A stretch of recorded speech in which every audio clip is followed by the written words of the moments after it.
PSG Fan TV, bonsoir à tous, bonsoir à tous. Salut les gars. Je vois que tu as le sourire et il y a de quoi. Ce soir, le Paris Saint-Germain nous a fait énormément plaisir en remportant face à Dortmund, mais surtout en obtenant ce ticket pour les quarts de finale. Bah oui, on ne peut qu'être heureux. Je suis limite, comme tu vois, au bord de l'émotion avec cette victoire fantastique.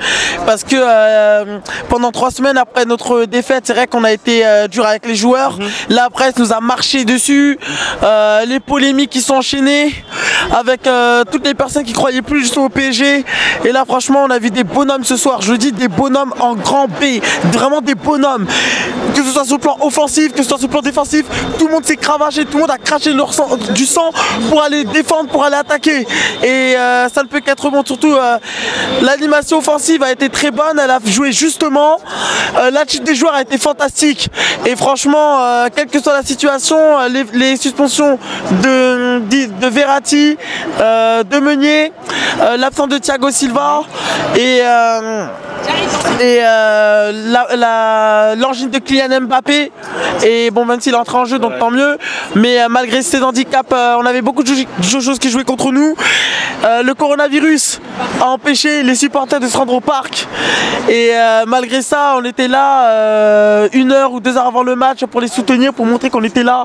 Et franchement, c'est fantastique. Même à la télé, on avait l'impression qu'il n'y avait pas de huis clos parce qu'on entendait les supporters de la télé.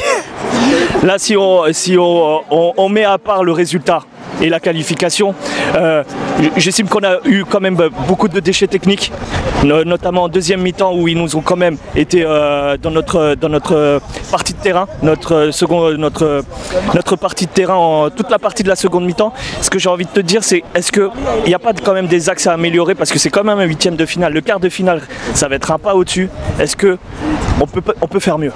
On peut toujours faire mieux dans le football. C'est vrai qu'on est qualifié pour les quarts de finale. C'est vrai qu'à deuxième mi-temps, Dortmund a commencé à être plus pressé, mais on est resté solide. L'équipe est restée concentrée. On n'a pas été perturbé. Offensivement, mais Neymar, mais quelle classe Neymar. Franchement, Neymar, je lui tire mon chapeau. Respect. Parce que le mec, franchement, il a été tellement craché dessus, même si par moment il a des attitudes maladroites en début de saison suite à ses envies de partir. Au moment où il se fait siffler, il revient, il vient de retourner contre Strasbourg. Là, ce soir, il a fait un match masterclass. Peut-être en début de match, il a fait quelques déchets, mais dans le jeu, tout passait par lui. Il était énorme. On peut pas dire le contraire, il a été énorme. Cavani, même s'il n'a pas marqué, alors qu'il était en crise de confiance parce qu'il avait perdu sa place au profit d'Icardi. Là, il a recommencé à marquer. Ce soir, il n'a pas marqué, mais défensivement, il a joué comme un chien. C'était la grinta. Et c'est ça qui fait plaisir. Dernier joueur que j'ai envie de te citer qui a été énorme ce soir à mon avis, Di Maria. Di Maria a été quand même omniprésent sur tous les axes, que ça soit défensif et attaque. Quel joueur, j'ai envie de te dire. C'est vrai qu'il a pas mal replié ce soir, il a été très bon. Dans le jeu aussi, la justesse technique, il n'en faisait pas trop comme d'habitude.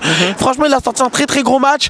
Keylor Navas a été un petit titillé par moment, mais il est resté solide et imposant. Et c'est là qu'on voit qu'un grand gardien, ça aide dans les grandes compétitions.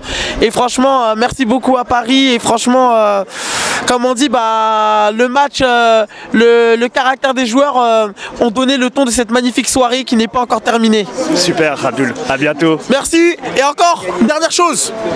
Je suis désolé pour toi, Erling Haaland.